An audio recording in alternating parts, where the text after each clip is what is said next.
प्राण प्रयाण समये कफवात पित्तैहि कंठावरोधन विदौ स्मरणम कुतस्ते।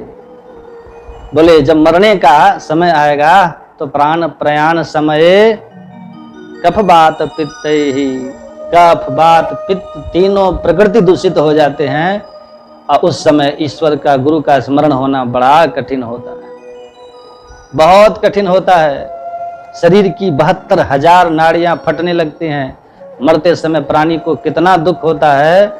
बोले महाराज जो मरे सोई जाने। हाँ, अब मरेंगे तो हम भी जानेंगे और जो मरेगा सभी मरेगा, सबको जानना पड़ेगा। और विडंबना तो यह है जो मर के गया वो बताने ही नहीं आया। इसलिए शास्त्र के आधार पर यही हम विचार करते हैं कि मरने के समय बहुत दुख होता है। जन्मत मरत दुसह दुख होई, गोस्वामी तुलसीदास जी महाराज कहते हैं कि मरते समय भयानक कष्ट जीव को होता है। 72,000 नाड़ियां फटने लगती हैं, वात पित्त कफ तीनों प्रकृति दूषित हो जाती है, कफ आकर के गले में अटक जाता है, श्वास अवरोध होता है। ऐसी स्थिति में ईश्वर का गुरु का स्मरण बड़ा कठिन है। और अगर व्यक्ति स्मरण करना भी चाहे तो ये परिवार के लोग स्मरण नहीं करने देते।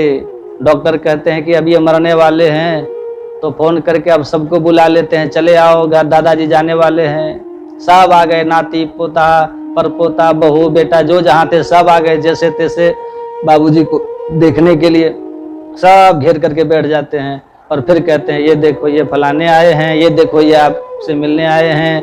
वह व्यक्ति मरते समय अगर ईश्वर का स्मरण करना भी चाहे तो सब लोग, परिवार के लोग, संसार के प्राणी उसे भगवान का स्मरण नहीं करने देते, अपना स्मरण कराते हैं, अपना स्मरण कराते हैं। ये देखो ये अमुक आए हैं, आपसे मिलने आए हैं, आपको देखने आए हैं, ये कह कह करके उस व्यक्ति को भगवान का गुरु का स्मरण छुड़ा करके व्यक्तियों का स्मरण करवाते हैं, अपने मोह के कारण, अज्ञान के कारण।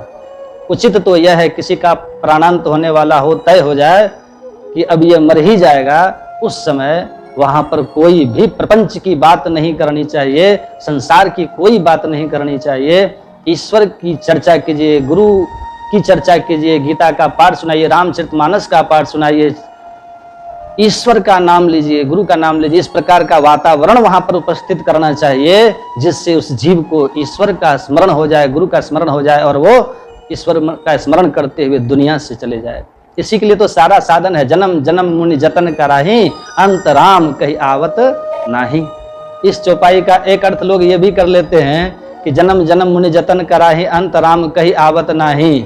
जन्म जन्म मुनि लोग जतन करते हैं लेकिन अंतिम समय में राम जी का नाम मुख में नहीं आता है।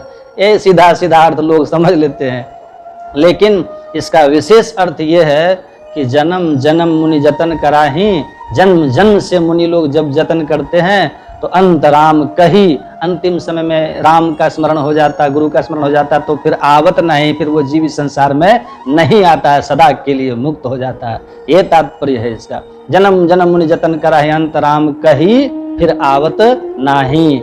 अगर उसने ईश्वर का नाम ले लिया, भगवान का स्मरण कर लिया तो फिर संसार में नहीं आता है। यही भगवान नाम स्मरण की महिमा है। गीता में भी भगवान के कहते हैं यम यम वापि स्मरम भावं त्यजन्ते कलेवरम तम तमे वैति कौन्तेयः सदा तद भाव भावितः। मरते समय जो जिस भाव का स्मरण करता है उसी भाव को वो प्राप्त हो जाता है। तो मरते समय भगवान का गुरु का स्मरण हो, उस जीव को ये प्रयास करना चाहिए, लेकिन परिवार के लोग अपना स्मरण करवाते हैं। और उससे भी बड़ी विडंबना तो ये है जब वो मर जाता है तो उसका प्राण जब निकल गया तब उसके बगल में बैठ करके लोग कहते हैं राम नाम सत्य है, राम नाम सत्य है। अरे यही राम नाम सत्य पहले बताया होता, जब वो जिंदा था, जब मर गया तो कह रहे हो राम नाम सत्य है। अब तो सुनने वाला तो गया, जिसको सुना रहे हो वो तो चला गया, पहले सुनाना चाहिए था। लेकिन लोग कहते हैं राम नाम सत्य है। एक महात्मा कहते थे संसार का धोखा है। बोले क्या धोखा है? बोले बचपन में सिखाया कि धराधाम सत्य है। बचपन में यही बताते हैं जो देख रहे हो सब सत्य है, ये तुम्हारा घर है, ये तुम्हारा मकान है, ये तुम्हारी खेती है, ये तुम्हारा दरवाजा है, ये तुम्हारी गाड़ी है, ये तुम्हारी वस्तुएं हैं। ये सिखाया, संसार यही बताता है। बचपन में सिखाया कि धराधाम सत्य है, जवानी में बताया कि अर्थ काम सत्य है, जब पंछी पिंजड़े से उड़ चला तब लोगों ने कहा राम नाम सत्य है। यही जीवन का सबसे बड़ा धोखा है, मानव जीवन का यह विडंबना है जीव की।